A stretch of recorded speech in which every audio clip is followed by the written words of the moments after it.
Page 34 തസ്യ ആദ്യ കുരുവീരസ്യ ന വിജ്ഞാതം വചോ മയാ തന്മേ ദഹതി ഗാത്രാണി തദകാർഷീത് പ്രജാഗരം. വിതുരനോട് ഇദ്ദേഹം പറയുന്നതാണ്, യുധിഷ്ഠിരൻ്റെ വാക്ക് യുധിഷ്ഠിരന് പറയാനുള്ളത് എന്താണെന്ന് അറിയാത്തതുകൊണ്ട് തസ്യ അദ്യ കുരുവീരസ്യ, നമുക്കത് അർത്ഥം ഇങ്ങനെ വരുന്നത് നോക്കാം. കുരുവീരസ്യ തസ്യ വചഃ 35 പേജിലുണ്ട് അതിൻ്റെ അന്വയം. കുരുവീരസ്യ തസ്യ വചഃ എന്ന് പറഞ്ഞാൽ കുരുവീരനായിട്ടുള്ള, കുരുവംശത്തിലെ വീരനായിട്ടുള്ള അദ്ദേഹത്തിൻ്റെ വാക്ക്, അദ്ദേഹത്തിൻ്റെ യുധിഷ്ഠിരൻ്റെ വാക്കുകൾ ആദ്യമയ എന്ന വിജ്ഞാനം. ഇപ്പോൾ എനിക്കതൊന്നും അറിയാൻ പറ്റില്ല. അദ്ദേഹം നാളെ പറയുള്ളൂ എന്ന് പറഞ്ഞ കാരണം, സഞ്ജയൻ അതെന്താ അവിടുന്ന് പറഞ്ഞത്, നാളെ പറയുള്ളൂ എന്ന് പറഞ്ഞതുകൊണ്ട് ആദ്യമയ എന്ന വിജ്ഞാനം ഇന്നെനിക്ക് മനസ്സിലായിട്ടില്ല എന്താണ്. തത് മേ ഗാത്രാണി ദഹതി, ആ യുധിഷ്ഠിരൻ എന്താ പറയാൻ പോകുന്നതെന്ന് വിചാരിച്ചിട്ട് തത് മേ ഗാത്രാണി ദഹതി, അതെൻ്റെ ശരീരത്തിനൊക്കെ ദഹിപ്പിക്കുന്നു. തത് മേ പ്രജാഗരം അകാർഷീത്, അത് എൻ്റെ ഉറക്കം നശിപ്പിച്ചു എന്നർത്ഥം. പ്രജാഗരം എന്ന് പറഞ്ഞാൽ ജാഗ്രത ആയിട്ടിരിക്കുന്ന, ഉറങ്ങാതിരിക്കുന്ന അവസ്ഥ, ജാഗ്രത ആയിട്ടിരിക്കുക എന്ന് പറഞ്ഞില്ലേ. അകാർഷി എന്ന് പറഞ്ഞാൽ ചെയ്തു എന്നർത്ഥം.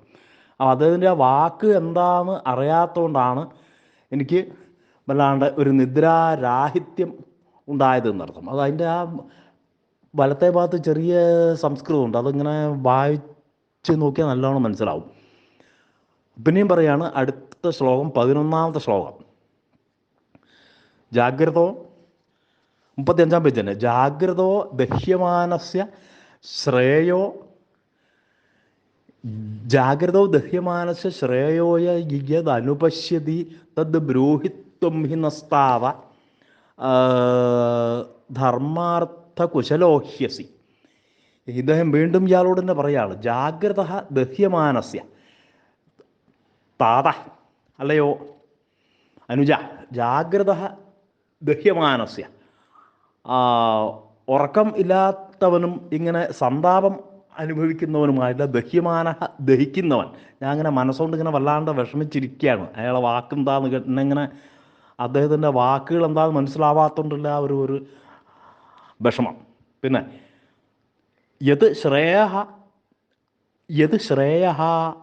അനുപശ്യസി തത് ന ബ്രൂഹി, എന്താണ് എനിക്ക് ശ്രേയസ്സായിട്ടുള്ളത് എങ്കിൽ അതെനിക്ക് പറഞ്ഞു തരൂ. തത് ന ബ്രൂഹി, ബ്രൂഹി എന്ന് പറഞ്ഞാൽ പറഞ്ഞു തരൂ എന്നർത്ഥം. ത്വം ഹി ധർമാർത്ഥ കുശല അസി, എൻ്റെ അനിയനായിട്ടുള്ള അങ്ങ് തന്നെയാണ് ധർമാർത്ഥ ശാസ്ത്രങ്ങളിൽ സമർത്ഥനായിട്ടുള്ള ആൾ അങ്ങ് തന്നെയാണെന്ന് പറയാം. പിന്നെയും പറയാണ്, അത് ശ്ലോകം ലേശൊരു വ്യത്യാസമുള്ള ശ്ലോകമാണ്. യഥപ്രാപ്ത സഞ്ജയ പാണ്ഡവേഭ്യോ നമേ യഥാവൻ മനസഃ പ്രശാന്തി സർവേന്ദ്രിയാണി അപ്രകൃതിം ഗതാനി കിം വക്ഷ്യതീത്യേവ മേ പ്രചിന്ത. കിം വക്ഷ്യതീത്യേവ ച മേ പ്രചിന്ത എന്നിട്ട് അവിടെ ചെറിയൊരു അക്ഷരത്തിൻ്റെ കുറവുണ്ട്. 35 പേജിൽ ലാസ്റ്റ് ശ്ലോകം.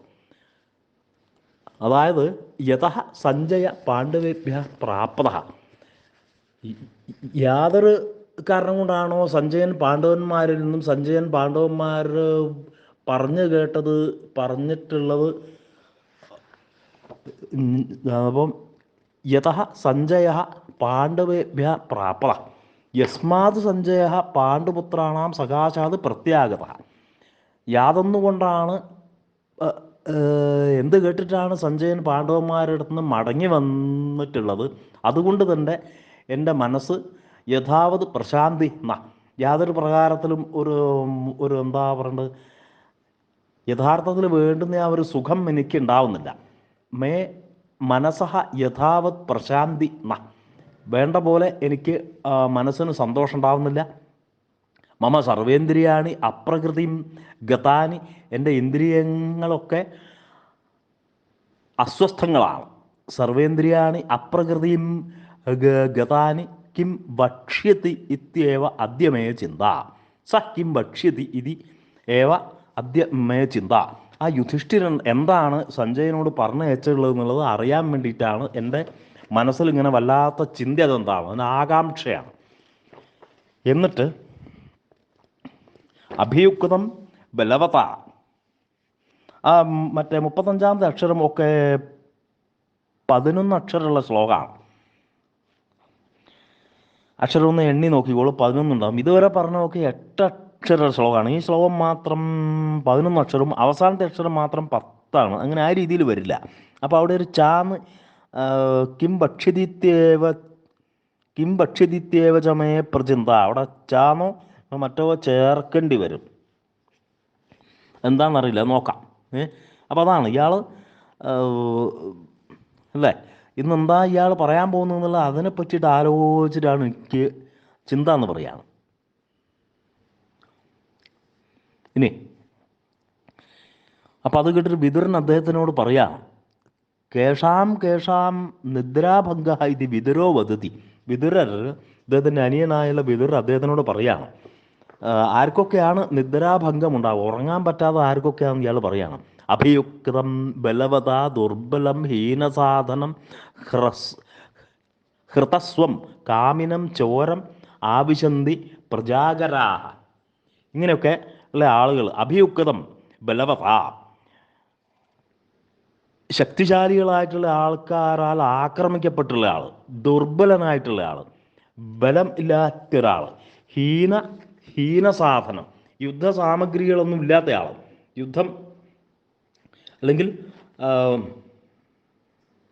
അസഹായകം, ആയുധമൊന്നും ഇല്ലാത്ത ആൾ.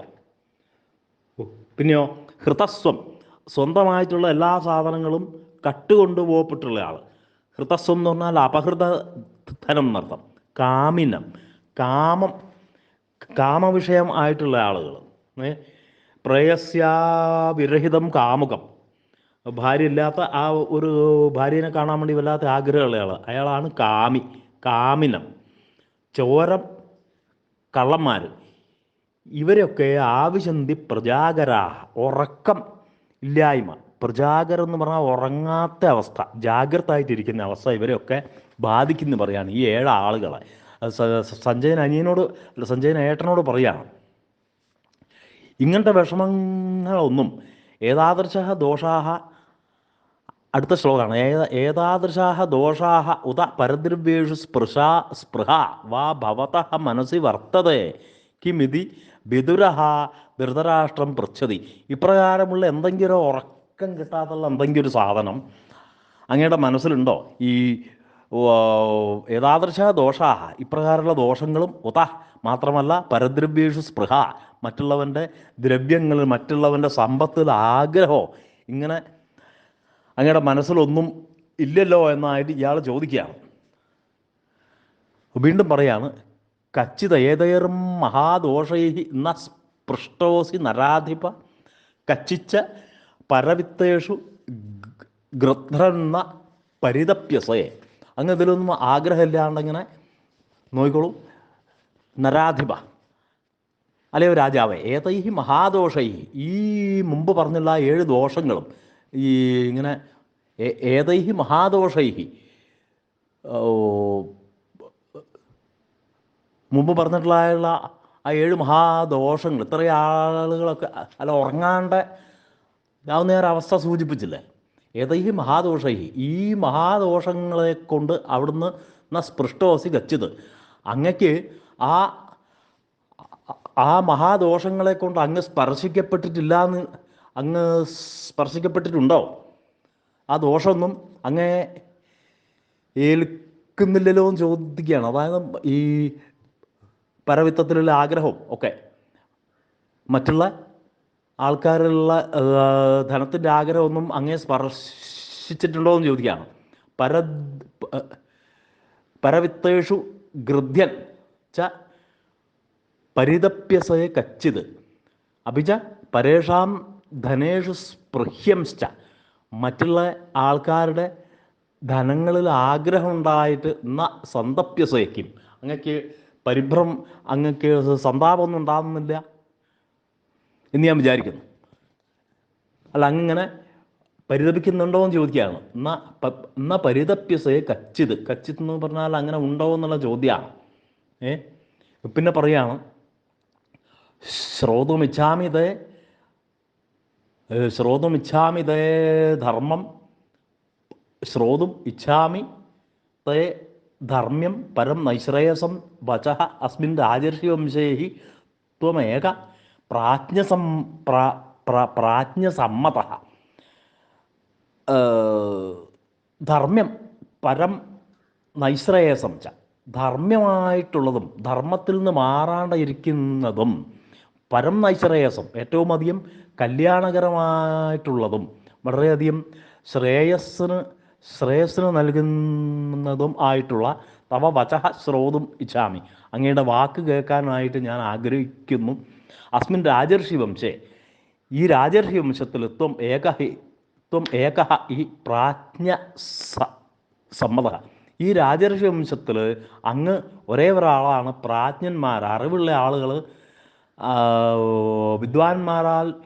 വിദ്വാൻമാരാൽ സമ്മതനായിട്ടുള്ള ആൾ അവിടുന്ന് മാത്രമാണ് എന്ന് പറഞ്ഞിട്ട് അനിയൻ ധൃതരാഷ്ട്രരോട് പറയാം. അപ്പോൾ ശ്രോതുമിച്ഛാമിതേ ധർമ്മ്യം പരം നൈശ്രേയസം വചഃ അസ്മിൻ രാജർഷി വംശേ ത്വമേകഃ പ്രാജ്ഞ സമ്മത.